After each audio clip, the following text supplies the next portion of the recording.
Por que será que quando a gente está em estado de sofrimento, a gente diz assim, ai, quando eu estiver melhor eu peço ajuda? Esse é o tema do vídeo de hoje. Meu nome é Fred Matos, sou psicólogo clínico e autor do livro Maturidade Emocional e Relacionamento para Leigos. Se você me acompanha aqui, se você puder dar aquela impulsionada, se inscrever no canal, compartilhar, curtir, já agradeço de coração. Essa reflexão surgiu de uma conversa com um amigo. Ele me mandou um vídeo de um coach, né, falando que era necessário 4 minutos ou 7 minutos para você, numa conversa com uma pessoa numa situação muito difícil, que está pensando em atentar contra a própria vida, que você precisaria de 4 minutos conversando com essa pessoa para poder, de alguma maneira, dissuadir ela ou fazer com que ela se sinta de um jeito diferente. E a gente estava conversando no grau de realidade disso, né? Porque essa conversa aconteceu faz um tempo, esse amigo estava num dia, numa fase particularmente ruim, e a gente falou assim, eu perguntei para ele assim, mas aquele dia que você estava mal, por que que você não me ligou? Por que você não falou comigo? Né? Por que você não me sinalizou? Aí ele falou assim, nossa, eu tava com uma energia tão baixa, que eu pensei assim, nossa, quando eu tiver um pouco melhor, eu vou falar com o Fred. E aí eu falei assim, tá vendo que coisa curiosa, né?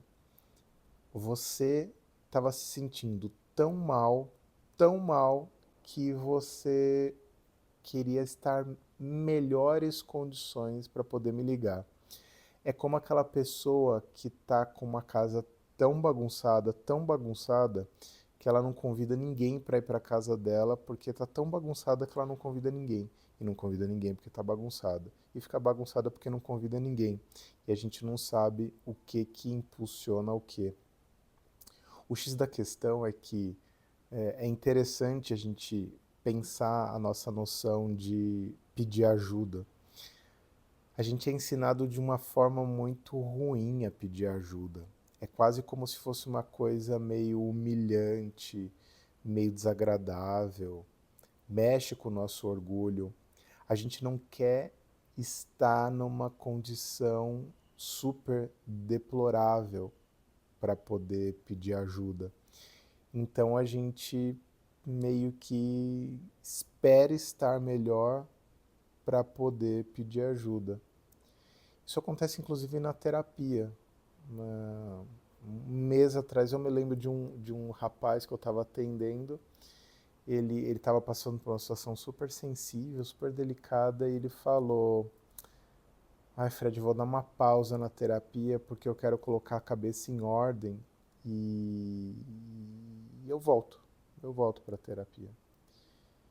E eu não achei que não ia voltar, né? A questão nem era essa, mas eu achei curioso o pensamento dele quando ele falou que precisava colocar a cabeça em ordem para voltar para a terapia.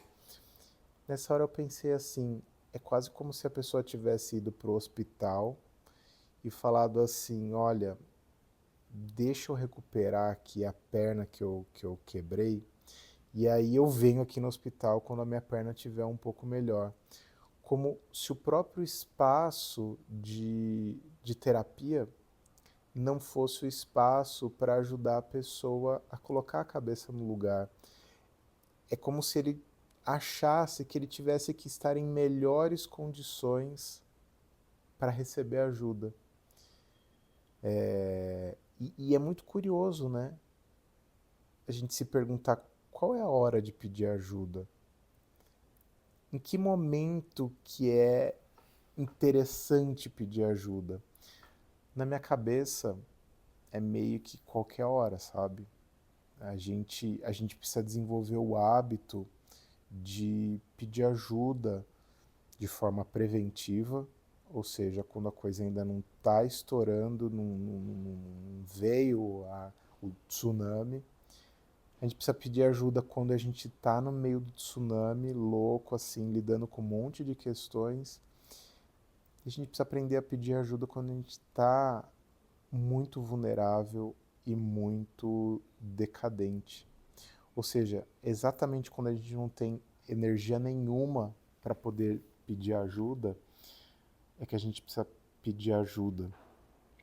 E eu acho curioso, né, que a gente tem vivido tempos em que as pessoas têm muito medo de estar importunando as outras, como se como se fosse uma coisa meio desagradável, chamar, pedir ajuda, falar alguma coisa que não está indo muito bem, como se não estar numa fase boa da vida fosse algo que não se devesse comentar.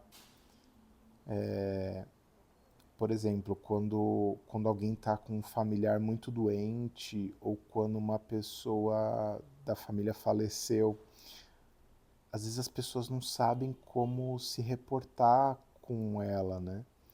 É como se essa situação fosse tão sensível e extrema que as pessoas não oferecem ajuda e a pessoa que está numa situação super ruim não pede ajuda porque ela acha que vai incomodar, ela acha que vai atrapalhar, porque ela tem tanto medo de certas sensibilidades, ela tem tanto medo de parecer inconveniente ou parecer um amigo, um familiar, ou até mesmo um relacionamento amoroso, ela parecer uma pessoa muito demandante, muito carente, muito vulnerável ou vitimista, que essa ideia de pedir ajuda acaba parecendo ser uma coisa de gente fraca, ou de gente mimada, ou de gente egoísta.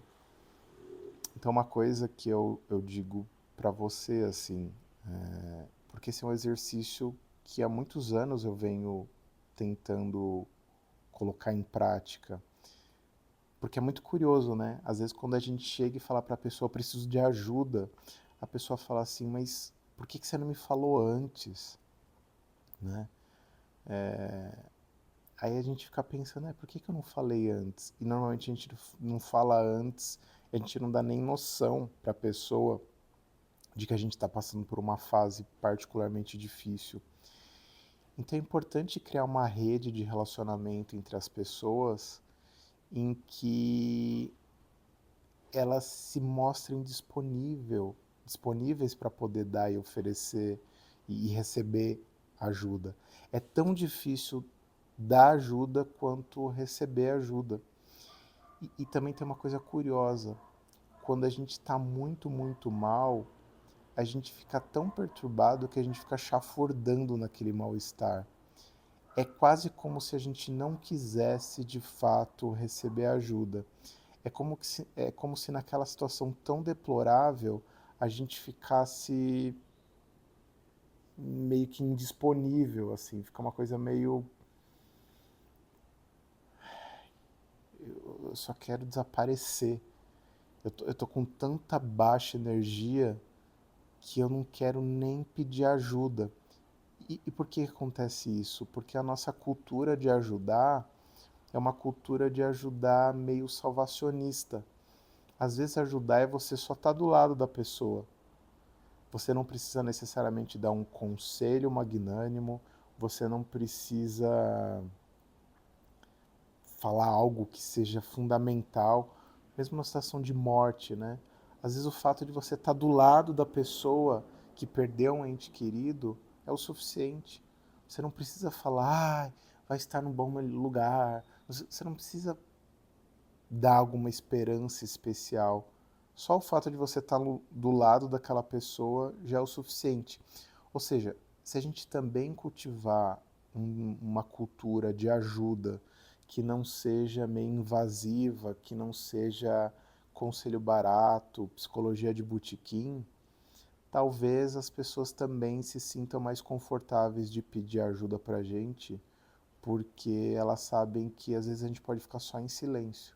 E às vezes o que ela precisa é só um silêncio, um abraço e a certeza que você está ali, do lado dela. E assim a gente vai criando um ciclo virtuoso em que eu posso pedir ajuda mesmo quando eu estiver deplorável e não querendo receber ajuda, porque eu sei que a ajuda que eu vou receber é de boa qualidade. Ela pode ser uma ajuda só silenciosa. Ela nem quer me tirar dali. Ela aguenta. É uma pessoa que aguenta ficar do nosso lado nos dias difíceis. Agora me conta aqui nos comentários se você já teve nessa situação, se é fácil para você pedir ajuda ou dar ajuda. E é isso. Desculpa estar gravando agora com pijama, assim, né? Literalmente eu tô com pijama, mas me veio essa reflexão, não queria deixar passar e resolvi gravar um vídeo. Aliás, acostumem-se que eu vou às vezes parecer descabelado, com cara de sono, sei lá, porque pode me bater uma ideia e me dar vontade de gravar, eu vou gravar. Então, se você curtiu essa reflexão, curta, compartilhe, se inscreva no canal e apoie aqui o nosso trabalho, esse nosso diálogo. Eu estou feliz com os comentários que vocês têm deixado nos vídeos, tá bom? Um beijo, um abraço, até o próximo.